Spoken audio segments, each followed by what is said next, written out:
Bienvenue sur Cam News 24, c'est l'heure du journal, édition grand format de ce 1er février de l'an de grâce 2016.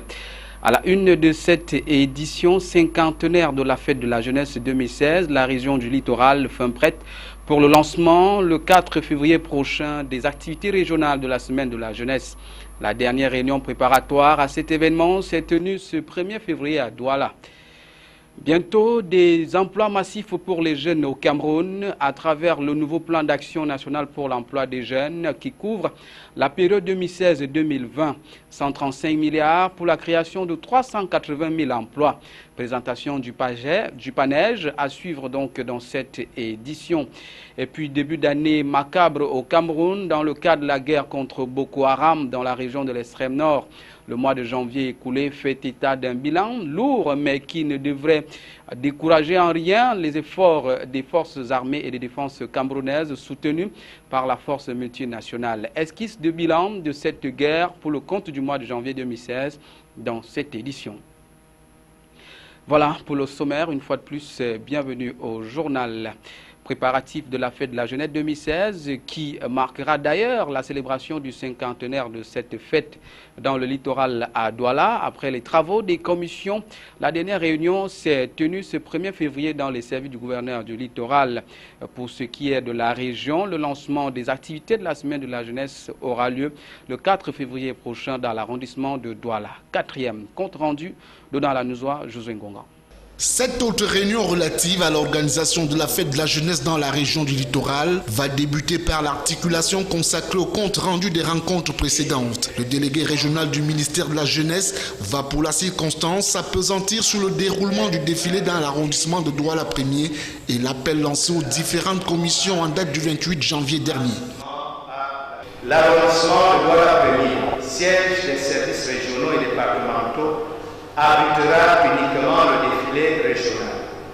Les présidents des commissions devront se mettre d'ores et déjà au travail afin de présenter à la prochaine réunion la quintessence de leurs travaux. La tenue de cette deuxième réunion préparatoire qui coïncide avec le lancement officiel des activités du cinquantenaire de la fête de la jeunesse sur le triangle national sera l'occasion de faire un état des lieux de l'avancement des préparatifs sur le plan régional.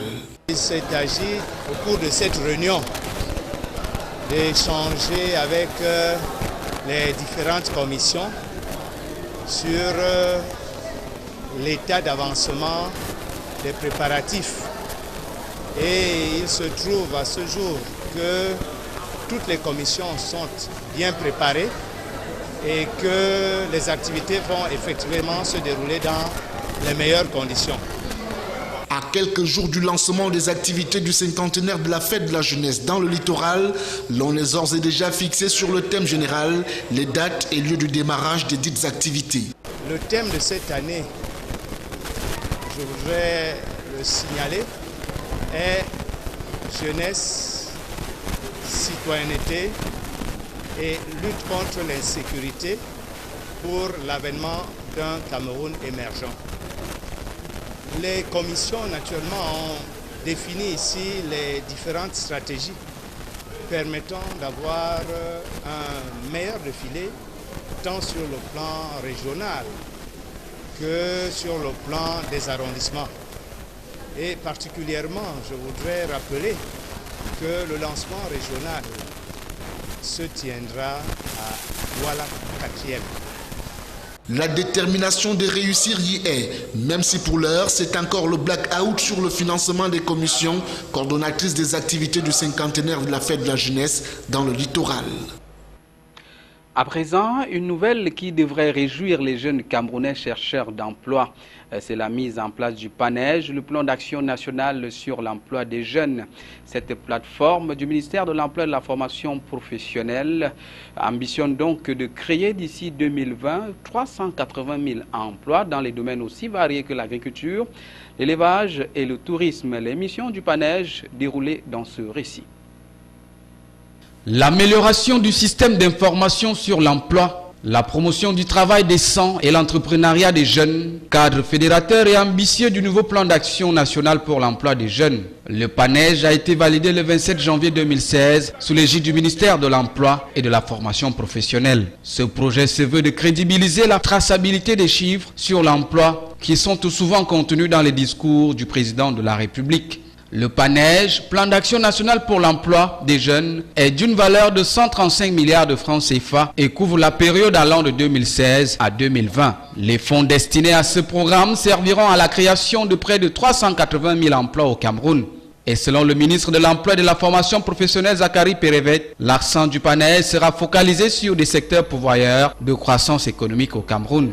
L'agriculture, dans son option de seconde génération, est un véritable bassin d'emploi direct et indirect. Et donc, les jeunes sont appelés à s'y intéresser car un trésor y est caché. L'élevage et la pisciculture sont aussi là des secteurs que l'État veut viabiliser à travers le PANEJ pour lutter contre le chômage ambiant et chronique. Le tourisme a également une place importante, un univers qui est considéré comme la vitrine du pays. La richesse culturelle camerounaise peut être un catalyseur pour l'emploi et un moyen de booster la croissance économique nationale. Avec la mise en place du PANEJ pour la période 2016-2020, le ministère de l'Emploi et de la Formation professionnelle veut en découdre avec le chômage, car selon une enquête menée en 2014 par ECAM auprès des ménages, indique que 79% des jeunes sont des chômeurs. La réussite du PANEJ requiert ainsi l'implication de acteurs de l'économie nationale et surtout la mise en adéquation de l'emploi et de la formation. En économie, les collectivités territoriales camerounaises sont déjà fixées sur le montant du financement de leurs différents projets respectifs par le FECOM en 2016. C'est un montant global à hauteur de 34 milliards de francs CFA. Quels sont les critères pour bénéficier de ce financement? Quels sont les secteurs concernés par ce financement? Élément de réponse dans ce récit.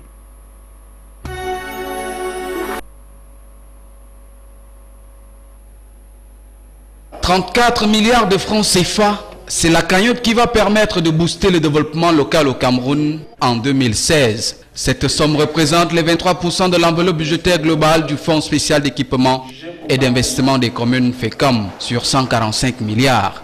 Le développement participatif des collectivités territoriales camerounaises est un souci constant de cette institution et le financement s'opère à travers des prêts concédés aux communes au taux d'intérêt quasiment nul, ceci en termes de subventions. Dans cette optique, ce sont les communes les moins nanties qui bénéficient en priorité de ces appuis financiers. Bras séculier de l'État en matière de développement, des collectivités territoriales décentralisées, le FECOM a pour mission de financer la construction des édifices publics abritant les services de la mairie, la construction des infrastructures routières, les centres de santé, les projets d'adduction d'eau potable et d'électrification rurale. Et pour bien implémenter ces actions en faveur des collectivités, la formation des cadres et agents communaux est un préalable. La promotion du sport intervient dans le cahier de charges du FECOM qui peut accompagner, outre les infrastructures communautaires, les communes et villes du Cameroun bénéficient aussi de son accompagnement dans d'autres projets d'envergure. 26e sommet de l'Union africaine, Idriss Déby prend les rênes. Le chef d'État tchadien a été désigné le 30 janvier 2016 par ses pairs du continent à la faveur de l'Assemblée générale de l'Union africaine tenue à Addis Abeba, la capitale de l'Éthiopie. Il remplace Robert Mugabe, le chef d'État du Zimbabwe, qui a régné pendant un an.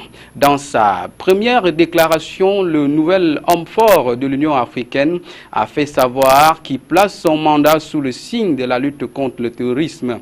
Retour en 4 points de cette grande messe panafricaine qui s'est clôturée dimanche à Addis Abeba avec Donald Anyuzwa.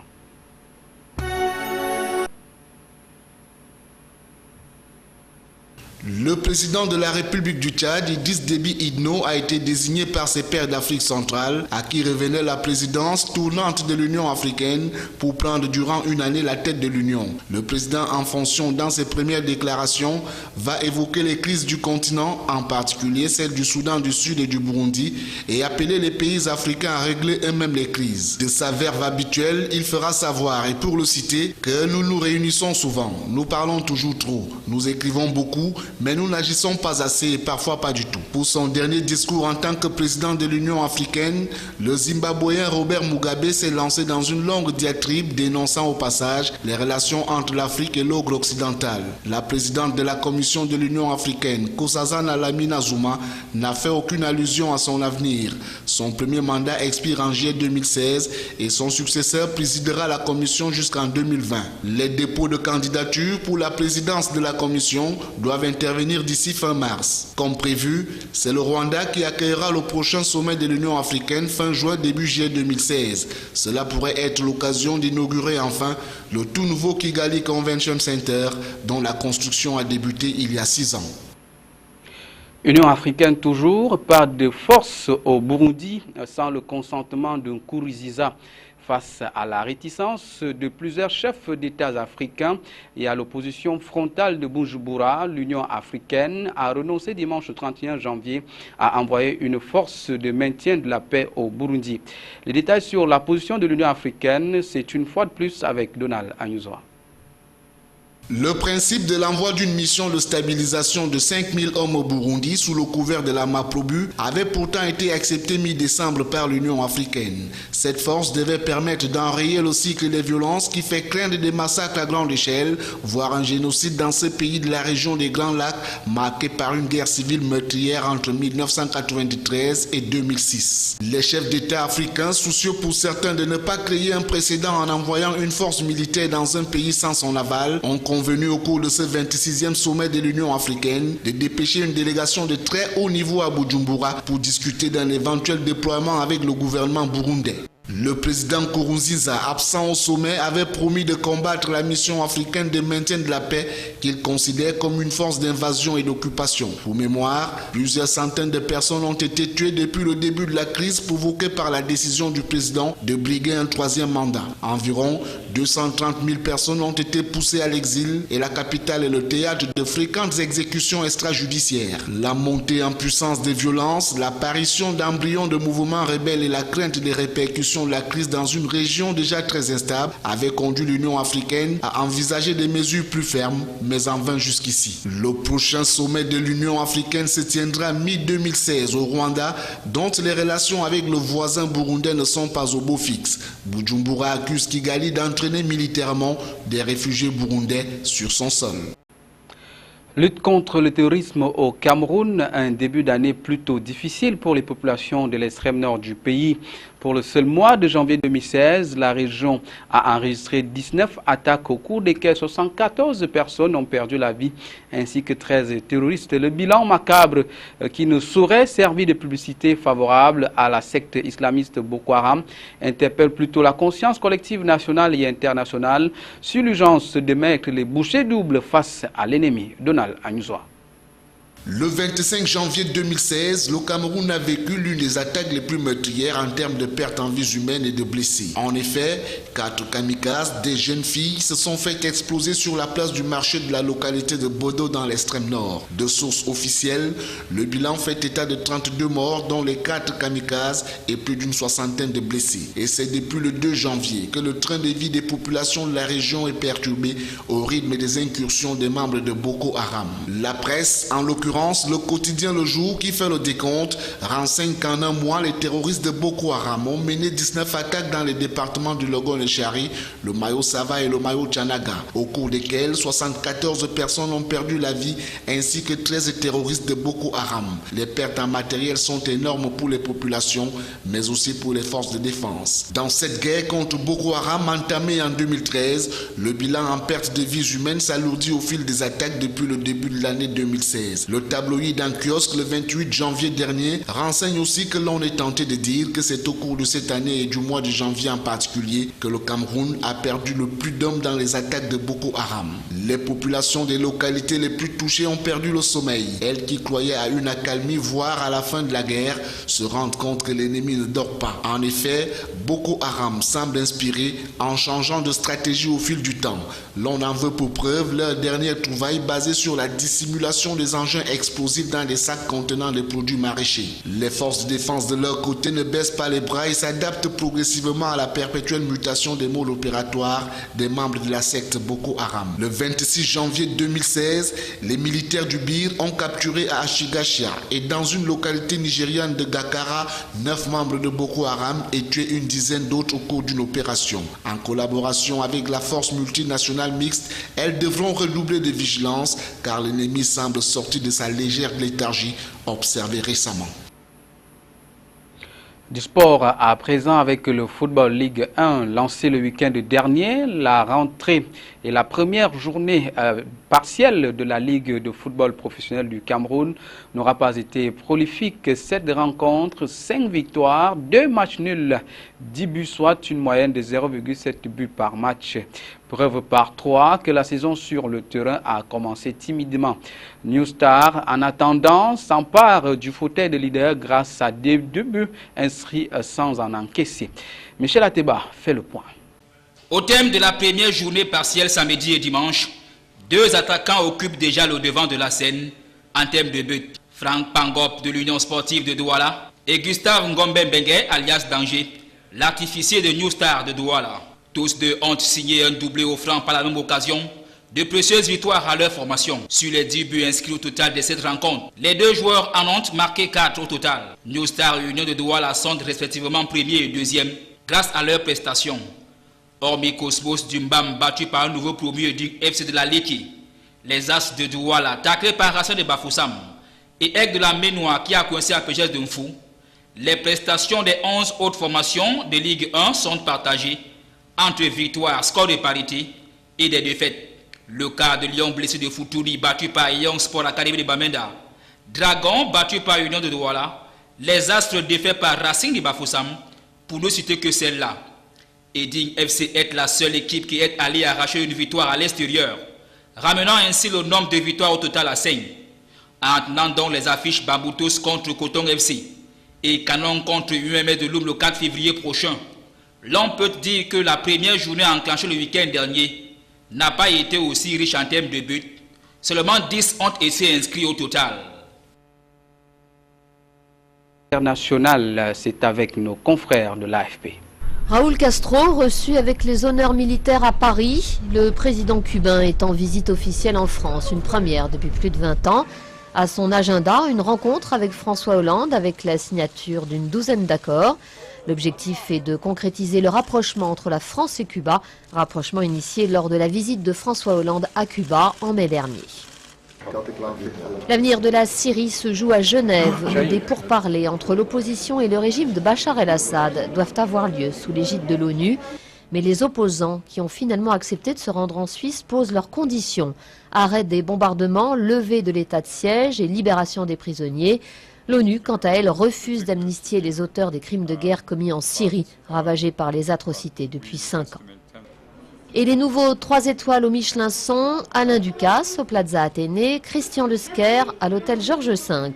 L'édition 2016 du Guide Rouge a en revanche rétrogradé de 3 à 2 étoiles le restaurant d'Alain Ducasse au Meurice et le relais Bernard Loiseau à Saulieu. Un palmarès qui est par ailleurs endeuillé par le suicide de Benoît Violier.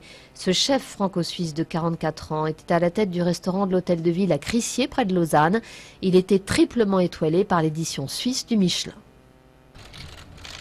Une 6e victoire à l'Open d'Australie pour Novak Djokovic qui a battu en finale le Britannique Andy Murray en 3-7. Djoko, 28 ans, en est à son 11e titre du Grand Chelem, 6 titres encore pour égaler le record de Roger Federer. C'est ici que se referme cette édition du journal, mais avant de nous quitter, l'essentiel à retenir, cinquantenaire de la fête de la jeunesse 2016, la région du littoral fin prête pour le lancement le 4 février prochain des activités régionales de la semaine de la jeunesse. La dernière réunion préparatoire à cet événement s'est tenue ce 1er février à Douala. Et puis bientôt des emplois massifs pour les jeunes au Cameroun à travers le nouveau plan d'action national pour l'emploi des jeunes qui couvre la La période 2016-2020, 135 milliards de francs CFA pour 380 000 emplois créés. Au nom donc de toutes nos équipes rédactionnelles et techniques, merci de votre aimable attention. L'information continue sur CAMnews 24 et sur le site www.camnews24.net. Mesdames, Messieurs, bien le bonsoir.